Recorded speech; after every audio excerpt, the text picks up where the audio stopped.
এত সহজে তো করতে দেওয়া যাবে না। তাতে লক্ষ যুবকের বুকে তাজা দিতে রক্ত দিতে হলেও আমরা দিতে রাজি আছি, রাজি না রাজি নয়।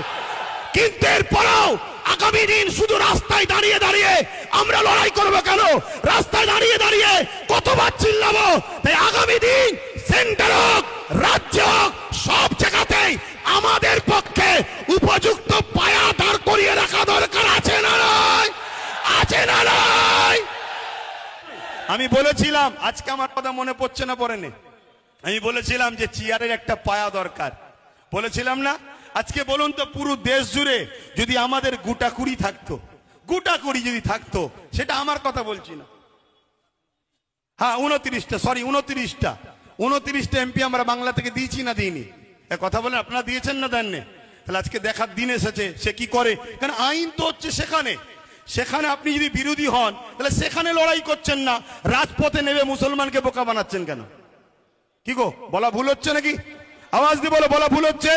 আরো জোরে শুনতে চাই, বলা ভুল হচ্ছে? তাহলে সেই জায়গায় তো দেখানো দরকার। মনে রাখবেন, আমি বলেছিলাম, আজকে আফসোস হচ্ছে না হয়নি, যদি টোটাল ভারত মিলিয়ে গুটা কুড়িও যদি আমাদের থাকতো উপযুক্ত, উপযুক্ত যেমন আমাদের বিধানসভায় একটাই উপযুক্ত আছে, নওশাদ সিদ্দিকী, নাম শুনেছেন না শোনেননি? গত 4-5 দিন আগে এই ওয়াকাবলে বিধানসভায় কথা উঠেছিল, ওয়াকাবলে উঠেছিল, সব মুখে চুপ করে আছে। যারা কলকাতায় বিশাল জমায়েত করে চিল্লাচ্ছে, সিনিও চুপ করেছিল, কিন্তু নওশাদ সিদ্দিকী সেখানে চোখে চোখ রেখে প্রতিবাদ করেছে, সেখানে আওয়াজ তুলেছে।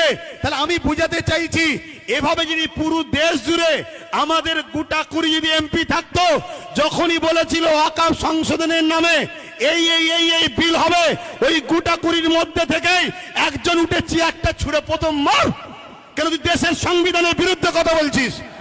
কিন্তু আমাদের তো কেউ নেই ভাব, আমাদের তো কেউ নেই, সব হাতছাড়া করে ফেলেছি।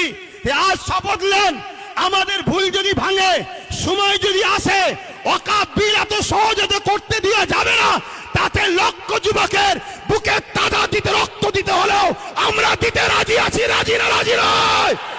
কিন্তু এরপরেও আগামী দিন শুধু রাস্তায় দাঁড়িয়ে দাঁড়িয়ে আমরা লড়াই করবো কেন? রাস্তায় দাঁড়িয়ে দাঁড়িয়ে কতবার চিল্লাবো?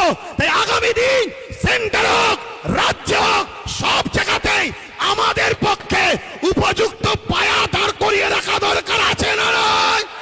আছে না নয়? অঙ্গীকার করছেন তো নাকি? অঙ্গীকার তো নাকি? আল্লাহকে সাক্ষী রেখে হাত তুলে বলেন, মুনাফিকি নয়, আল্লাহকে সাক্ষী রেখে বলেন,